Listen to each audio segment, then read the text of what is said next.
Oh, okay. So back to what I was going to cover from my little Facebook launch. The main thing I was going to cover was, again, just sort of the importance of this book. So, sort of what made me feel inspired to write it, other than some events from my own life. There are um, a lot of things that spoke to me, and probably to a bunch of you, around the Me Too stuff that has been showing up in the news, and obviously lots of very prominent issues and cases and all sorts of things. And I got really involved and I got really passionate for a bit in terms of trying to figure out where I could make a difference. And what I found was it's a really big mountain to climb. I tried emailing and getting in touch with some political avenues for a bit and some groups, and found that was, again, a really slow climb. Power to anyone that's doing that work right now. For the record, it's really tough work, I think, to do the political work for things like Me Too. Obviously, working in my private practice, doing counseling all the time. I'm working with people on a one-to-one basis in terms of empowerment and working through issues and all types of things like that. But one of the things that I'm sort of trying to figure out as all this is going on in my head is there a way I can make a difference faster with any of the sort of privileges or powers that I'm able to do? And one of the things I'm able to do pretty well is write books. So I started writing and I started putting together some of my ideas. I started researching like mad. I started looking for where I thought some of the gaps were in terms of things that maybe we're leading up to in our society, this issue of Me Too. And while obviously there are, certain folks out there who are sort of predatory or are making choices in that way that we may not be able to reach, my hope is, and from some of the stuff I'd seen and heard in my one-to-one counseling, is that there's actually a strange amount of confusion around consent still among healthy individuals who I think are trying to make the right choices. And some of it has to do with stigma, some of it has to do with sort of peer and media stuff that is very confusing. What we see on TV and videos, just not really what should be happening in real life. So if we never get a talk about what is consent, and no one ever sits us down and sort of teaches us the exact way that it should look in a healthy way, then we're kind of just left, I think, to sometimes either make it up on our own or copy what we've seen in TV or advertisements, things that we see in the media, which doesn't always leave us in a great place. And a lot of the one-to-one meetings I would have with people in counseling, it sort of ended up showing and telling me that people were also confused when they'd end up in a place or a position that wasn't okay, and they didn't necessarily know that. So I'm going to cover that in a little bit. I'm going to read my little introduction in the book, and it sort of covers a little bit of that in a little bit more detail too. But yeah, generally that's what happened. So then I wanted to put it together in terms of writing and sort of seeing what I could do. And my publisher, New Harbinger, has been great, and they took on the book, and we put a lot of work in together to see it. And yeah, it's been a ride. So I'm glad to see that it's out. Not gonna lie, tiny bit disappointed. We're in the middle of a pandemic, and I can't see all of you in person to celebrate. Also a tiny bit, upset that the news outlets are very overloaded right now, and with some very good stuff. Obviously Black Lives Matter is on there, that should be and has needed to be in the media for a long time, so power to that stuff. The only sad part is a lot of the Me Too coverage that had been happening isn't happening right now, so it's a little bit harder to get this out there. So if any of you watching this right now have some personal connections, have some power in terms of your social media, whatever it might be, we still know that Me Too is important. We still know that consent is important. And if you can share it, if you can kind of pump it out there, my hope is that this can really be a step in the proactive changes that we can see in terms of maybe the next generation having this a lot more normalized, this conversation, the way that consent is approached. I talk about it in this book as what I call total consent. Sometimes I call it true consent, a little bit of both, where it's not just a hey, here's a question, hey, here's a response. It's sort of an ongoing, entire way of approaching intimacy altogether. So what I was going to do was, I have a lovely friend who's messaged me, and it says there are comments, and I don't know how to see them. Oh, if I go to my own personal page, I can see my own personal face, and there are comments, but I don't know how to see them live still. So thank you guys for commenting, which is totally awesome.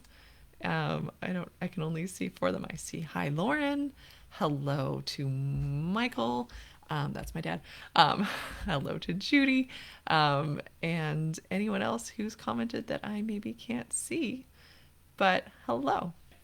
So yeah, if you are interested, I was going to read my intro to the book, which helps also kind of frame it a little bit.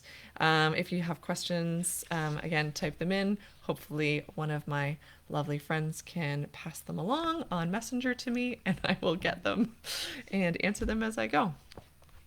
So it starts off, consent, welcome to the conversation. So, welcome, dear reader. I'm so glad that you're here. We're going to talk about some pretty big things in this book. There's going to be a lot to learn and a lot to unpack. It's so important that you're reading this right now, because a generation that truly understands sex and consent could really change the world. You can be a sexually empowered generation, champions for a safety that previous generations hadn't had access to. You can be a generation of people who feel like they have the ability, knowledge, and skills to communicate about consent confidently, caringly, and respectfully. You have so much potential and a better shot at achieving this than anyone before you. You can build a new model of how to interact and be intimate with each other that could be more powerful, connected, and healthy than ever before. You can even help educate the adults you know, too. Remember, this book is geared towards teens as the reader, but it is for all ages. So, sex can be fun, awesome, and exciting part of your life once you decide you're ready, if it's something you want to be a part of your life. But it all hinges on the idea of consent. Sexy moments are only awesome if everyone involved feels safe and fully into them. Each person should want to be part of every part of a sexual situation. The who, what, when, where, why, and how of sex and sexual intimacy. That's consent. For everyone to feel empowered in sexual situations, there needs to be active, clear, and enthusiastic agreement, brackets, yes please, from everyone to participate in a sexual act. Being intimate with others safely and considerately shows people that they're worthy and respected, which everyone deserves. And you can also feel empowered when you're treating yourself and others with respect and consideration. By doing this, your relationship with yourself grows too. Information is power. Sex can be fascinating, wonderful, exciting, liberating, and fantastic, but it can also feel a bit overwhelming and nerve-wracking at times. Sometimes knowing what to do or what to say can feel confusing. What does consent look like? How do we know if we truly have consent? How do we handle moments when we don't want to do something? How do we know if our partners want to do something with us or not? If we don't know what consent looks like and sounds like, and how to handle the confusion and mixed feelings that can come up, we could go into sexual encounters unprepared. If this happens, we risk doing real emotional and psychological damage to our partners and to ourselves. On the other hand, when we do practice consent properly, we're empowered. We know our rights, and we have the strength to make them clear to our partners. And our partners are also empowered when we respect their rights too. Sex has a big impact on our emotions and our bodies, so it's important to approach it with good information in the best way that we can. We want to feel empowered and for our partners to feel that way too. And we want everyone to feel safe so that we can truly enjoy healthy sexual experiences.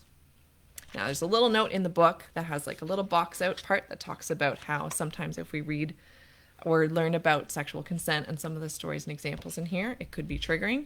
two people reading the book. So there's a little spot asking the reader to just look up a helpline or look up a resource. So if they do find themselves triggered, that they can go and sort of reference that in the meantime. So then next is the section called Why This Book?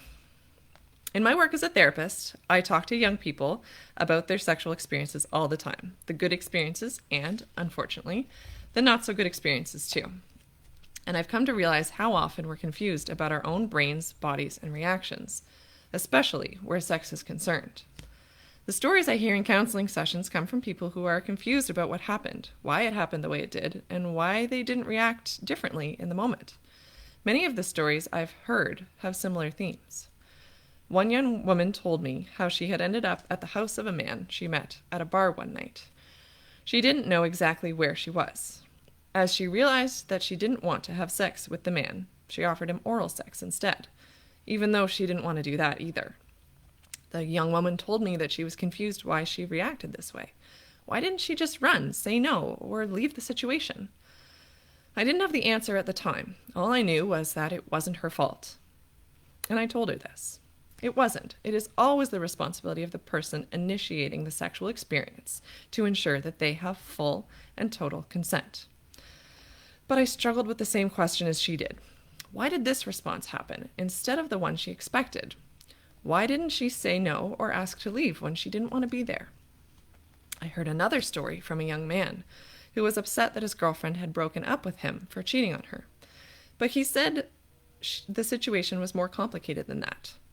Another woman that he knew had come into his apartment after a night of heavy drinking.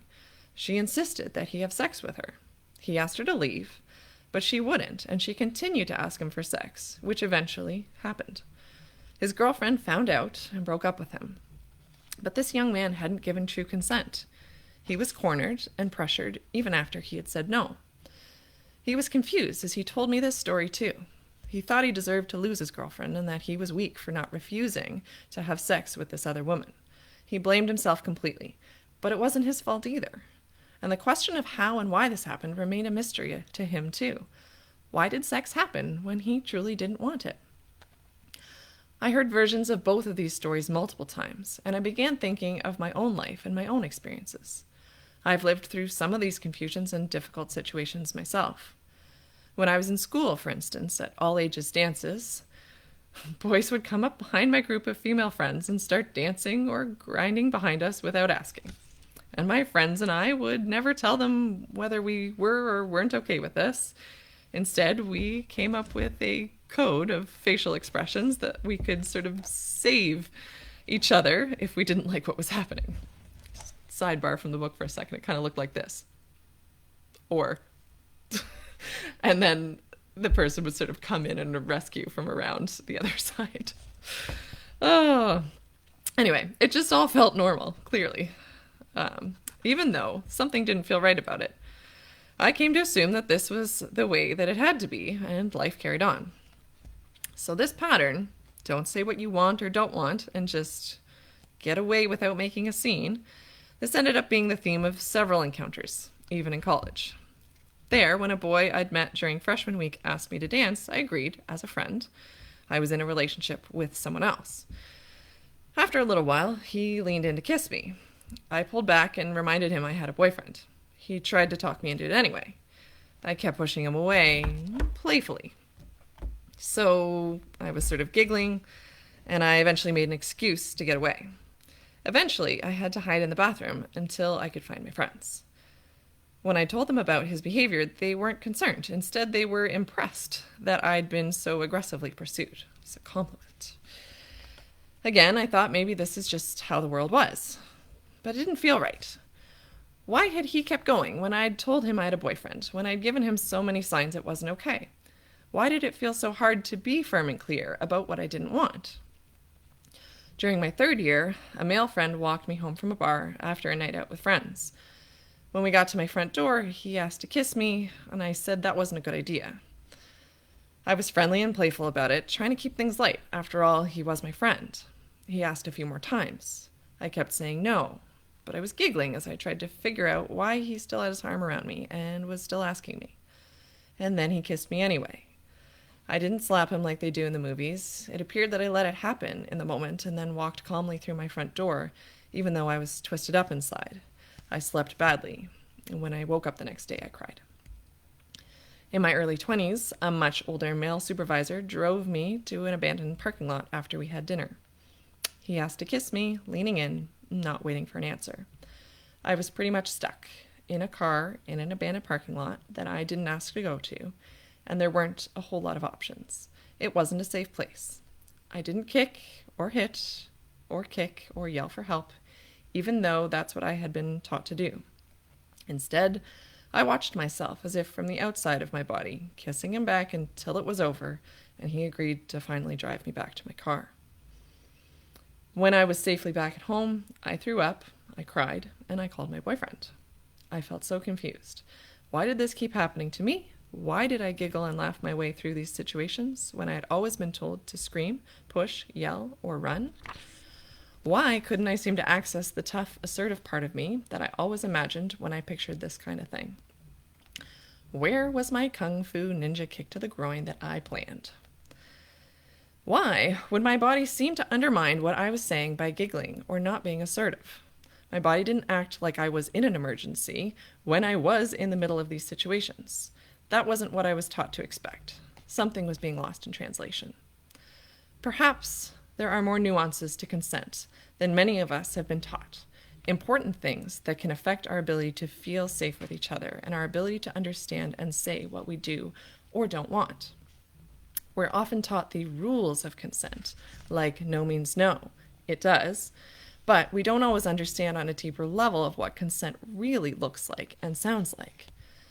That can leave us with questions, and that uncertainty can lead to cutting corners. We may not understand what the harm is in asking for intimacy or sex a few times. We may not understand what the harm is in a few drinks, or in coming on a bit strong, or just making a move. And we may end up believing our ability to read body language is much better than it really is, instead of actually asking a person for consent.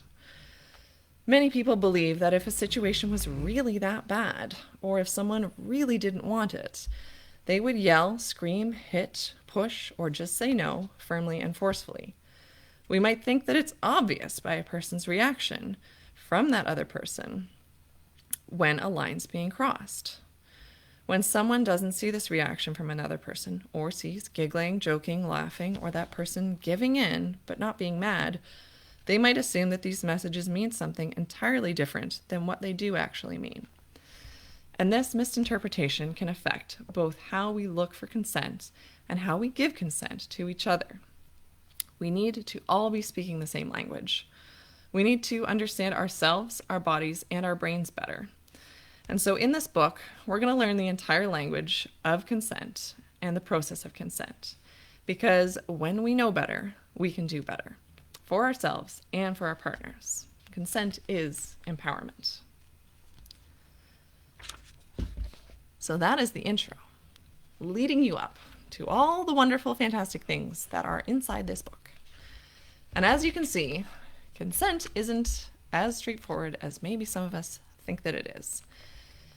One of the main things that drove me to write this book, as I referenced a few times in that introduction, was the fact that sometimes our bodies respond differently than we expect them to. And this was sort of my main reason of writing this book. There are some good resources out there on puberty, sexuality, and a little bit of consent. But there actually aren't any books sort of just strictly on consent that also talk about what our bodies do in those moments of sort of panic and why. One of the things that happens when we feel cornered or pressured or coerced is our bodies go into a whole set of different responses than we're often taught with the whole, kick, push, scream, yell kind of thing. And this set of responses is basically what happens in the trauma brain during the trauma. This makes us often revert to sort of the path of least danger, the path of least risk to ourselves, to the moment. And this can make us do things like giggle or laugh or types of things like that. In the book, the list of them is called freeze, appease, tend and befriend, on top of the fight or flight that we're more commonly taught in terms of those stress reactions. So those reactions in our brain and body are asking us to try and solve the moment, the situation, with the least amount of danger to ourselves as possible. And when we don't know that this is a set of responses and we're waiting for our partner to potentially have an obvious fight or flight reaction to let us know that something's not right, we're starting with a assumption of consent that is saying that we need to wait for someone to sort of fight back in order for us to know it's not okay, instead of asking first, getting the green light, and then going ahead if consent is given, as opposed to this alternative version where we're like, oh, always there's a green light until someone fights back on us, which isn't right. But further to that is if people, are getting a bunch of green lights, if there's flirting or something else going on that's sort of, yay, things are going well, and then it changes, people have to be very ready to notice those changes and see that response in order to know that this is no longer okay. So that, amongst many other things, I talk about social pressures in the media, from our peers, from society, all sorts of things like that. Sort of breaks down the myths and facts, which is a really important part. The whole book starts off with a nice sort of sexuality in you, so having the reader think about who they are in terms of what their sexuality is and what they're ready for. There's obviously a big section talking about boundaries and rejection, being able to manage those emotions that come up with both the nervousness of setting boundaries and the sort of difficult feelings that can come up with rejection. And then throughout the book, there's also parts on healthy relationships, communication, and then at the end, there's sort of also a bit of an understanding of what to do when things go wrong. So if anyone ever does find themselves in a not so great situation, there's that at the end to know what to do and how to get help, and also things like bystander intervention, what to do when you see something else going wrong for somebody else. So that was my book. It's really important. I hope everyone gets a chance to read it, share it with other parents share it with parents of teens, so sort of around that grade 6 and up, maybe a very mature grade 5. But yeah, 6, 7, 8 is sort of the main place to go after consent education, hopefully before a lot of people start becoming sexually active, so that when they do start, they're prepared and ready. That being said, at any age, it's a good idea to learn it or relearn it. If you've had the chat with your kids, if you're a parent watching, this might be a good resource to see if there's something to come back to that maybe didn't get covered the first time around. I do also have an online course as well. It's courses.cherylmbradshaw.com. It walks through this whole thing. I do this little video type thing for the whole thing. And I'm going to just scoot over here and see if my friend she's asking me if I have the right screen on it. I have no idea if I do. If there's any questions, I'm not seeing any new comments. So let me see if I do this. If you have any, you can also leave it as a little comment after the video too, and I can just go back and type an answer as well. So that would be the answer there. So that is what I had planned for today. Thank you guys so much for joining. I know it's not quite the same as being able to buy your copies in person and have me sign them and just have a nice, coffee and snack at the local little cafe here, the way we have in the past. But please buy your copy. It really means a lot to have your guys' support. Please share. Really means a lot, and it is such an important book. So, all right, I'm going to end this little live video. Thanks again, everyone. And yeah, feel free to shoot little questions on my Facebook page if you have anything left over, okay?